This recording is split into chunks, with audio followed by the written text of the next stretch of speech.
All right, today we're going to be looking at some practice exercises from Chapter 7. So in this first one, we have an industry that incurs unit cost of $24, $18 variable, and $6 fixed in making an assembly part for its finished product. A supplier offers to make 20,000 units of the assembly part at $17 per unit. If the offer is accepted, Flavia will save all variable cost but no fixed cost. Prepare an analysis showing the total saving, if any, Flavia will realize by buying the parts. So this is an incremental analysis. And if you recall from our study, incremental analysis helps managers choose the alternative that maximizes net income. So we need to look at what is the relevant cost and revenues. And the only factors we're going to consider here are the cost and revenues that differ across alternatives. We're also going to look to see, is there an opportunity cost? And a sunk cost, costs that have already been incurred and will not be changed or avoided by any present or future decisions. Those are sunk costs. All right, so in this case, we're going to do a make or buy. So we're going to look at what are the relevant costs in this make or buy decision. So I'm going to put a column here that says make, one here that says buy, and then this is incremental analysis. So I want to see what is the difference if I do one of these alternatives.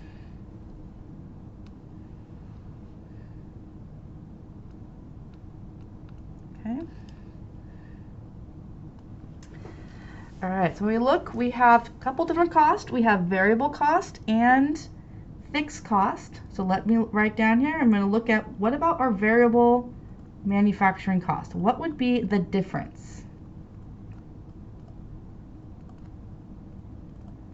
Okay, so we'll take a look at that. Then, so I see the variable. I'm going to look at my fixed. I also see that I have fixed manufacturing cost.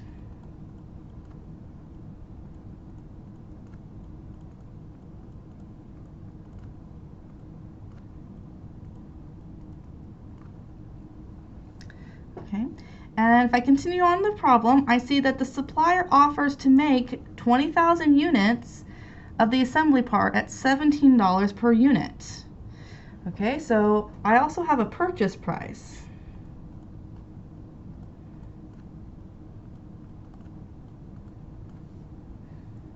And then I'm going to have a little column here that's going to say total annual cost. The line. Okay. So if I make this product as I'm currently making it, I know that I'm making 20,000, and if I take, I'm going to do some little math over here on the side, if I take 20,000 of the units and I multiply that by the $18 per unit for my variable units, I see that I will have $360,000.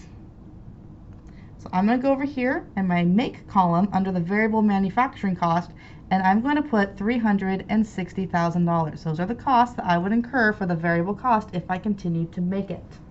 Now I'm going to look at my fixed cost. I'm making 20,000 and they are $6 a unit. Now remember that fixed costs do not vary by the activity level, but this is how they broke down how we can calculate what our total fixed cost is. So if I take 20,000 times the $6, I'm going to have 120,000 of fixed cost. So I'm going to put my fixed manufacturing cost here for 120 underneath the make column. Now purchase price, if I make it, I'm not going to be purchasing anything. So I'm going to put a 0 there. And now I'm going to add it up. If I make this, the 360 plus the 120, I will have 480,000. Right? Now what happens if I buy it? If I buy it, I'm not going to have any variable manufacturing costs because variable costs are dependent upon our activity level. So I'm going to put a 0 here on the variable manufacturing cost if I buy it. But what about my fixed manufacturing cost?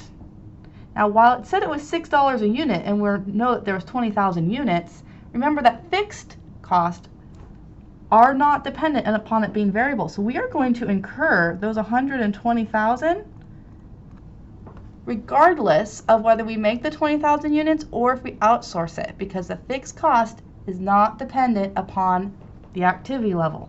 So I still have that 120,000. Now I'm looking at my purchase price. I'm going to do a little bit more math here. I'm going to take the 20,000 units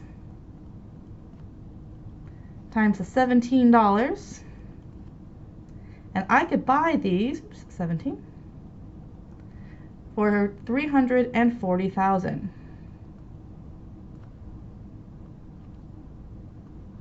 Oh, my pen got a little bit squirrely here. There we go. So I'm going to put over here in the buy column the purchase price of $340,000. That gives me a total cost for buy of $460,000. Now I'm going to look at what is the difference between these two alternatives.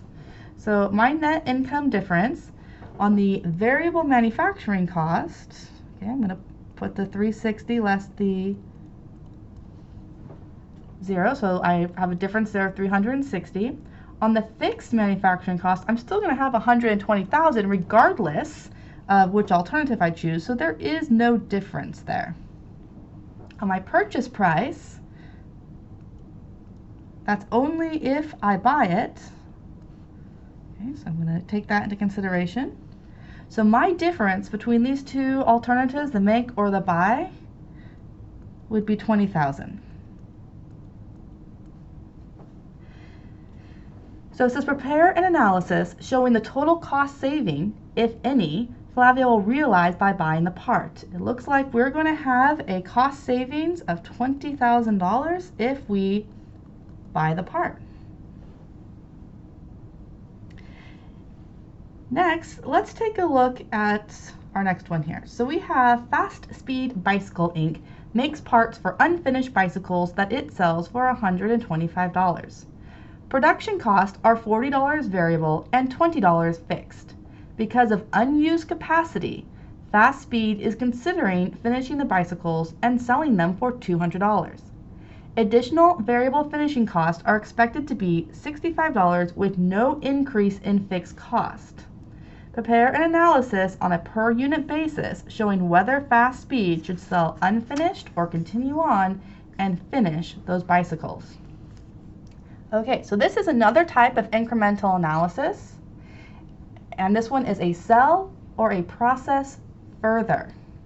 All right, so our general rule is we're going to process further as long as the incremental revenue from such processing exceeds the incremental processing cost.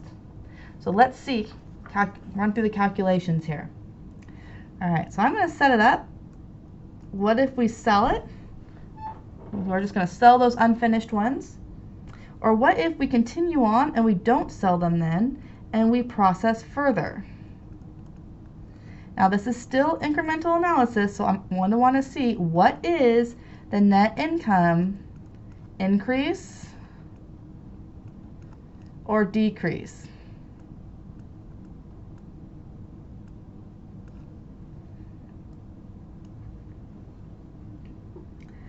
All right, so let's take a look at our incremental revenue. So I'm going to compare what is our unit selling price.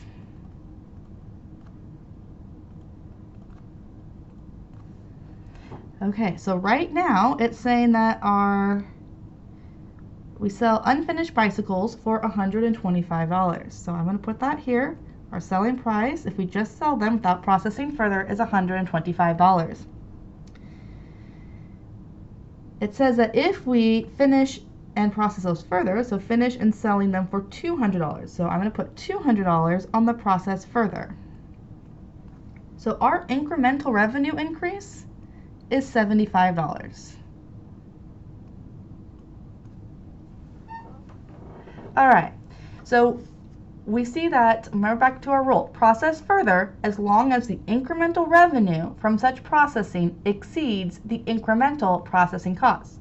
So as long as our processing costs are less than $75, we would most likely recommend to process further. So let's take a look at what is our incremental cost. So I'm going to put cost per unit.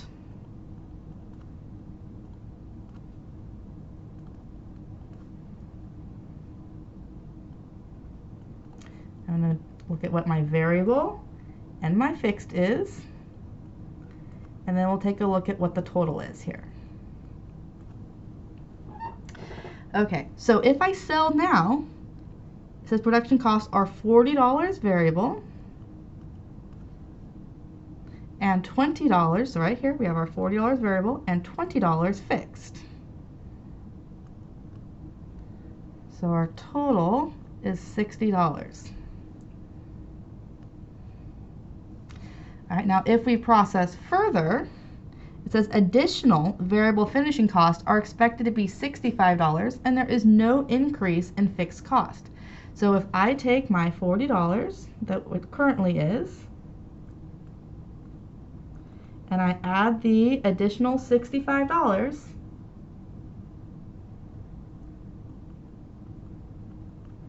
if we process it further, we'll have $105. So I'm going to put the 105 here under variable, and it says there's going to be no increase in our fixed. So I'm going to keep the $20 there. If I add the 105 and 20 together, I get 125. Now let's see, what is the incremental difference? So here we see we have 65 in our variable cost. We have 0 in our fixed cost. So if we add this together here of our total cost, we've got a 65 change. So now let's look at what is our net income per unit.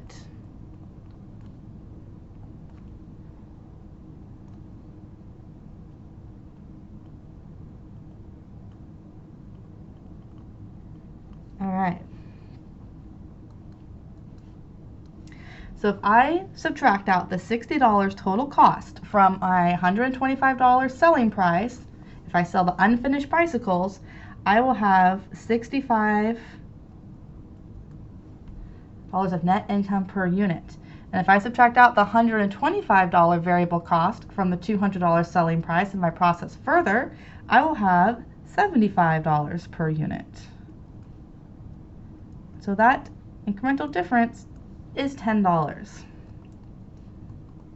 So at this point, we go back to our rule, process further as long as the incremental revenue from such processing exceeds the incremental processing cost.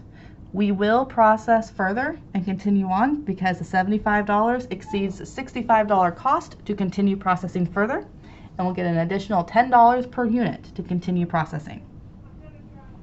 Let's look at one more. On this one, we have a rackets company that manufactures pickleball rackets in 4 different models. For that year, the SoftNet line had a net loss of $40,000 from sales of $250,000, variable cost of $180,000, and fixed cost of $110,000. If the SoftNet line is eliminated, $30,000 of fixed cost will remain.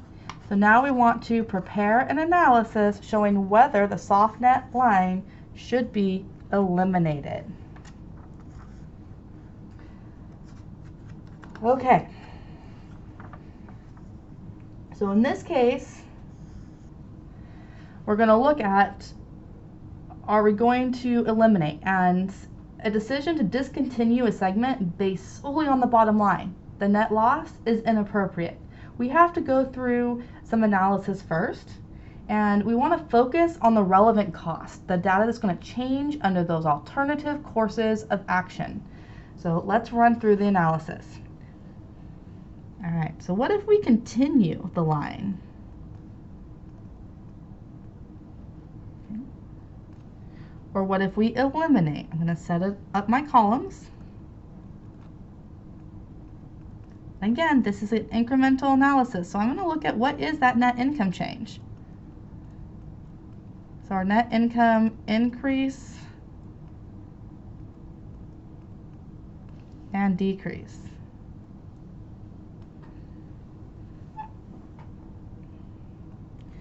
All right, so let's take a look at our sales. And if you remember our contribution margin, We're going to do our sales. We're going to look at our variable cost.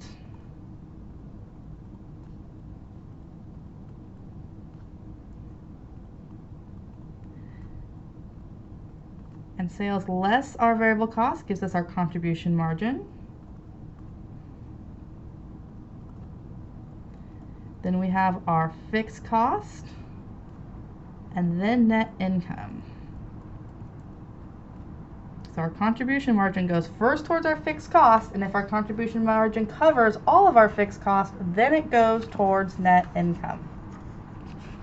So if we continue to make these rockets, we are going to have sales of $250,000. So I'm going to put $250,000 here.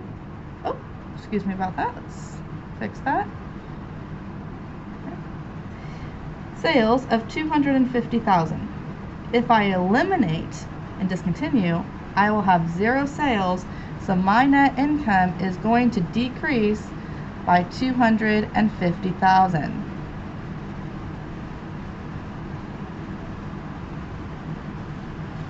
Alright, now I'm going to look at our variable cost. It says that we have variable cost of $180,000. Oh, I hit the button again. See if I can avoid hitting that one. Variable cost of $180,000, which if I eliminate, I will have 0. So I have a increase of my income of $180,000. So let's look at the contribution margin. If I continue, I have contribution margin of $70,000. If I eliminate, I have contribution margin of 0. So if I eliminate this line, my contribution margin is going to decrease by $70,000. Now let's look at our fixed cost. I have fixed cost of $110,000. And if I eliminate, it says that I cannot eliminate all 110 of the fixed costs, that 30,000 of these fixed costs are going to remain. So I look at that incremental change, my net income will increase by 80,000 because I am able to eliminate 80,000 of those fixed costs. Can't eliminate all of them, but I can eliminate some. So now when I look at my net income difference, my net income, if I continue, is a loss of $40,000. If I eliminate, my net income is a loss of $30,000. If I look at the total difference, I am going to have an increase in my net income of $10,000. Right, so I'm still going to have a loss if I eliminate because I cannot eliminate all my fixed costs, but it will be a smaller loss. So the soft net product line should be eliminated because 80,000 of fixed cost is eliminated, whereas only 70,000 of contribution margin is realized if our line is continued. That 70,000 related to the contribution margin is lower than the 80,000 savings related to the fixed cost. So we have a savings of 10,000 resulting from eliminating soft net. Alright, those were some practice problems on Chapter 7, Incremental Analysis.